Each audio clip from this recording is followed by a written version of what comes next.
भारत का जो education system है उसमें दो वर्ड मिसिंग है, एक तो एजुकेशन और एक है सिस्टम। पेरेंट्स के प्रेशर की वजह से 7 घंटे स्कूल में, 3 घंटे असाइनमेंट कंप्लीट करने में, 2 घंटे ट्यूशन में और लगभग 1 घंटे ट्रैवलिंग में हर बच्चे का जाता है। यानी 13 घंटे वो एक ऐसी चीज कर रहे हैं जो उन्हें बिल्कुल भी पसंद ही नहीं है।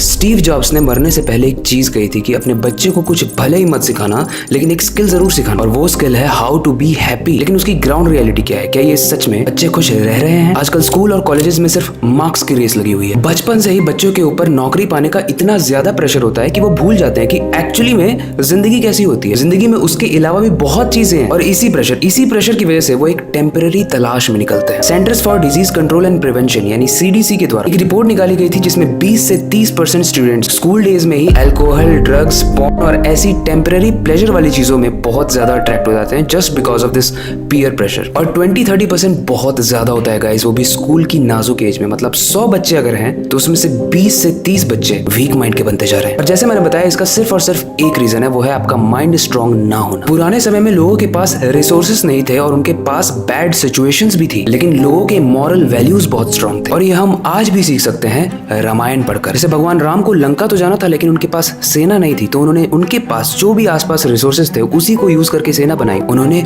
वानरों की सेना बनाई और उसी सेना से विजय भी हासिल। और वैसे ही माइंडसेट को अगर हम आज की लाइफ में अप्लाई करें तो हम एक बहुत ही स्ट्रॉन्ग माइंडसेट वाले इंसान बन सकते हैं और हम अपने बेटर वर्जन बन सकते हैं। गाइस, आज की जनरेशन में जितने भी बच्चे हैं ना, उनको फेलियर फेस कैसे करना है वो आता ही नहीं है। रिसेंटली में एक न्यूज मैंने पढ़ी थी कि कैसे एक सॉफ्टवेयर इंजीनियर ने अपनी जान ले ली मुंबई में just because of the life pressure. Guys, problems तो बहुत है, लेकिन कैसा हो अगर मैं आपको एक बुक सजेस्ट करूं जिसका हर एक सॉल्यूशन इंस्पायर्ड बाय रामायण, कि कैसे भगवान राम ने, माता सीता ने और रामायण के बाकी सारे कैरेक्टर्स ने इतने सारे प्रॉब्लम्स होने के बाद भी अपनी लाइफ में सक्सीड किया, अपनी लाइफ में विजय हासिल की। एडमिक्स आपके लिए लाया है रामायण से जुड़ने का एक ऐसा मौका जिसे पढ़ने के बाद आपकी लाइफ में बहुत ही पॉजिटिव बदलाव आएगा। और ये सब पॉसिबल है इनकी ई बुक की वजह से, जिसमें बताया गया है कि रामायण आज की डेट में हमारी लाइफ में क्यों इतना ज्यादा इंपॉर्टेंट है। और गाइज, हर रोज रामायण से रिलेटेड इंफॉर्मेशन के लिए और मॉरल वैल्यूज को जानने के लिए इनके पेज को जरूर फॉलो करना। और अभी तो इनका बहुत इंटरेस्टिंग कॉन्टेस्ट चल रहा है जिसमें आप बहुत सारे पैसे भी जीत सकते हो और इन्फॉर्मेशन तो आपको बोनस में मिलेगी ही मिलेगी। यूनिक्स बच्चों से लेकर 35 साल तक की उम्र के लिए एक क्विज का आयोजन कर रहा है। इसमें first prize 2 lakh rupees, second prize 1 lakh rupees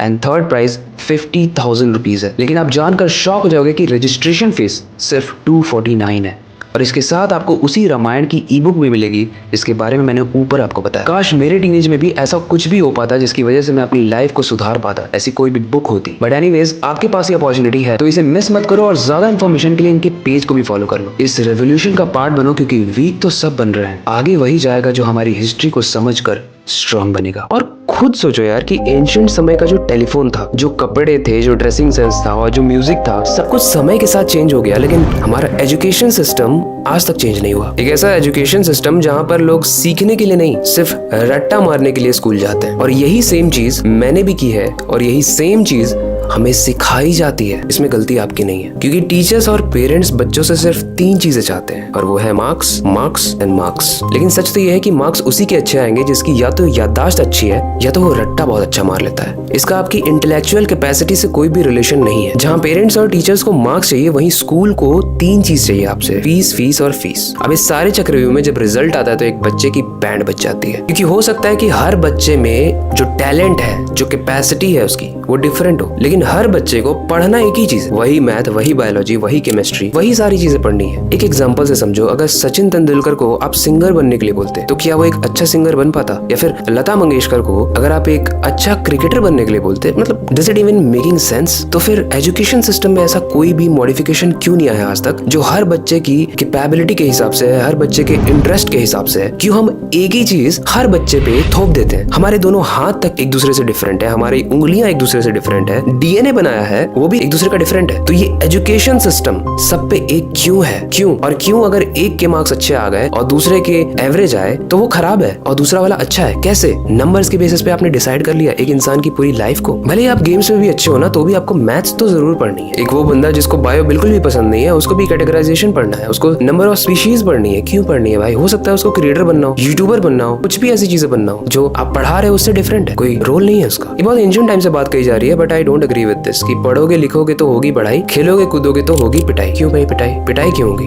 हमारे जो ओलंपिक्स में जितने भी मेडल्स आ रहे हैं, हमारे एशियन गेम्स में जितने भी मेडल्स आ रहे हैं, हमारे इंडिया का नाम ऊंचा कर रहे हैं, ये सब वो इंसान खुद स्ट्रगल करके बना है। बट आप खुद सोचो, अगर इस स्ट्रगल को कम कर दिया जाए, अगर कोई स्पोर्ट्स में अच्छा है, कोई सिंगिंग में अच्छा है, कोई किसी एक्स्ट्रा करिकुलर एक्टिविटीज में बहुत ज्यादा अच्छा है और उसको पुश भी किया जाए, उसको उसी चीज में ट्रेनिंग दी जाए, तो आपको नहीं लगता कि इंडिया एक अलग लेवल पे होगा इन चीजों में? बाहर के देशों में जो एजुकेशन सिस्टम है वो टोटली डिफरेंट है इंडिया से। वहाँ सिर्फ मैथ और साइंस पढ़ना जरूरी नहीं है, वहाँ सिर्फ इकोनॉमिक्स या आर्ट्स ही नहीं है, बहुत सारी चीजें हैं। अब आप बोलोगे है तो यहाँ पे भी, बट कब? बचपन से नहीं है। पता नहीं स्कूल का रोल ही क्या है। जेफ बेजोस की एक स्टेटमेंट पढ़ी थी मैंने, जिसमें जेफ बेजोस ने कहा था कि school system is destroying the creativity of a student. और सच भी है, जो आप करना चाहते हो वो तो आप कर नहीं रहे हो, आप वो कर रहे हो जो आपको बताया जा रहा है। नो वंडर हम लोग क्वेश्चन पूछना क्यों भूल गए अपनी लाइफ में।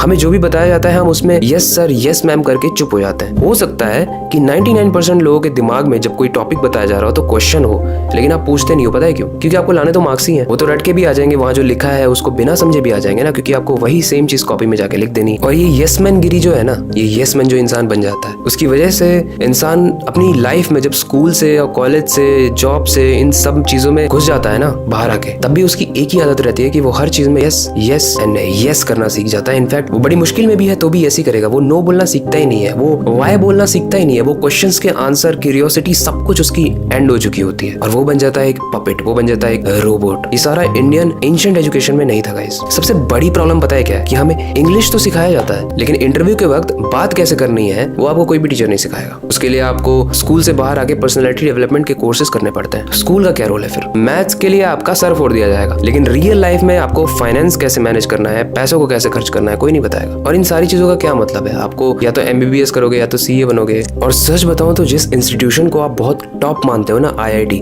रिसेंटली मैंने एक डेटा पढ़ा जिसके हिसाब से 21% ऑफ द IITians भी अनएम्प्लॉयड है। स्किल ब्रो, क्या स्किल है आपके पास? रट्टा मारना आपको बहुत ऊपर ले जा सकता है इंस्टीट्यूशन में, लाइफ में नहीं। मुझे तो लगता है ये सारे बच्चों को जो ये 10 साल की सजा दी जाती है ना, 12 साल की स्कूलिंग करा के, जब ये स्कूल की दुनिया से बाहर आते हैं तब उनको रियल लाइफ दिखना शुरू होती है। और यही सेम चीज आप देखोगे भी, आप जब स्कूल से बाहर आओगे ना तब आपको दिखेगा कि क्या भागदौड़ वाली दुनिया है और सब कोई कुछ ना कुछ सीखने में, कोई कमाने में, कोई किसी को खुश करने में लगा हुआ है। वो स्कूल कहीं ना कहीं आपके लिए सेफ भी था बट एक जेल भी था। आपको इस दुनिया में जो स्ट्रगल है उसके बारे में कुछ नहीं बताया गया, आपको इस दुनिया में किस तरीके से अप्रोच करना है उसके बारे में कुछ नहीं बताया गया। आपको बस ये बताया गया कि आप आंख बंद करो, आपको जो बताया जा रहा है उसे मान लो। और इसी वजह से जब आप स्कूल से बाहर निकलते हो तो आप एक रैट रेस देखते हो और उसमें सबसे पीछे आप होते हो। मैं सोल्यूशन बताऊंगा एंड में, लेकिन इस वीडियो को पूरा देखो पहले। लेट्स सी हिस्ट्री क्या कहता है। ये सारी चीजें जो आप पढ़ते हो ना स्कूल में, जब आप स्कूल से बाहर आते हो, जब आप कॉलेज से बाहर रहते हो तो किसी भी काम का नहीं होता है। जैसे कि आपने हिस्ट्री पढ़ी, आपको नहीं जानना था तभी आपने ये जाना कि मुगल कब आए थे, बाबर की कितनी बीवियां थी, वो सब उनका पर्सनल है, बट फिर भी आपको पढ़ाया जा रहा, पता नहीं क्यों। एक्चुअली मैं बताऊं आपको, moral values, skills and life के जो प्रॉब्लम्स होती हैं उससे ओवरकम करना सिखाना चाहिए। भगवत गीता क्यों नहीं पढ़ाई जाती है, जहाँ पर भगवान कृष्ण ने अर्जुन को इतनी सारी टीचिंग दी है जो हमारे एंशिएंट टाइम में गुरुकुल में दी जाती थी। साइकोलॉजी क्यों नहीं पढ़ाई जाती है जो आपके लोगों को या तो मैनिपुलेट या तो उनकी मैनिपुलेशन से बचने के लिए बताती है। फिलॉसफी क्यों नहीं पढ़ाई जाती है जो आपके सोचने के नजरिए को एक अलग कैपेसिटी, एक अलग डायरेक्शन और एक अलग पावर देगा? क्यों नहीं पढ़ाई जाती है ये सब? और ये सब अगर आप पढ़ना भी चाहते हो ना,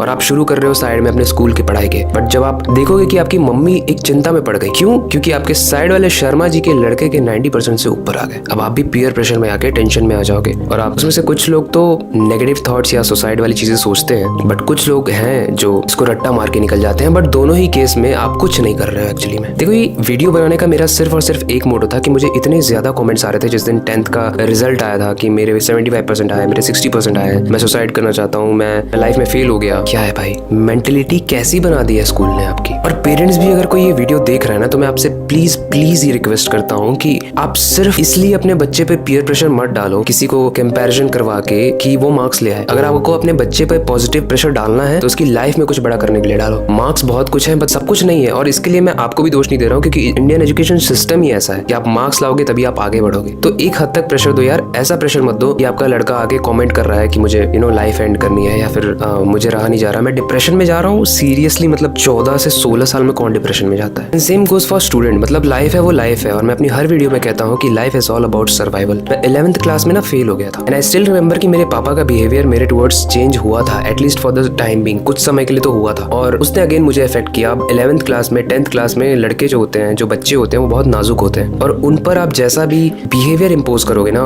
वो उस तरीके के बनते हैं, या तो वो वीक बनते हैं या तो वो पावरफुल बनते हैं, या तो वो इंट्रोवर्ट बनते हैं या तो वो एक्सट्रोवर्ट बनते हैं। तो मुझे ऐसा लगा था कि मेरी फैमिली मुझे लूजर मानने लगी है, मेरी क्लास मुझे लूजर मानने लगी है, मेरे टीचर्स मुझे लूजर मानने लगे हैं। क्यों पता है? कोई क्राइम नहीं किया था मैंने, फेल हो गया था बस, मार्क्स, और मुझे ऐसा लगा कि मेरी लाइफ स्टॉप हो गई। बट सी, मैं बहुत रोया था। Failure is not opposite to success bro, it is a part of success. तो जो स्टूडेंट्स देख रहे हैं उनके लिए भी कह रहा हूँ, अगर फेल हो जा रहे हो, अगर कम मार्क्स आ रहे हैं, ऑब्वियसली जो केयरलेसनेस है उसको दोबारा रिपीट मत करना। मैं बेवकूफ नहीं हूँ कि मैं दोबारा उसको अपनी लाइफ में रिपीट करूंगा। जो सिस्टम है लाल के लिए उसे मान के चलो, और जो एजुकेशन सिस्टम है उसको हम क्रिटिसाइज तो कर ही रहे हैं ना। आप वीडियोस को शेयर करोगे ना इसको, ताकि किसी बड़े पोस्ट वाले सो कॉल्ड ब्यूरोक्रेट के पास ये वीडियो पहुंचे, और हो सकता है कि वो 1% भी कोई मॉडिफिकेशन करे on the basis of current generation, तो शायद आप वो कर पाओ जो आप करना चाहते हो।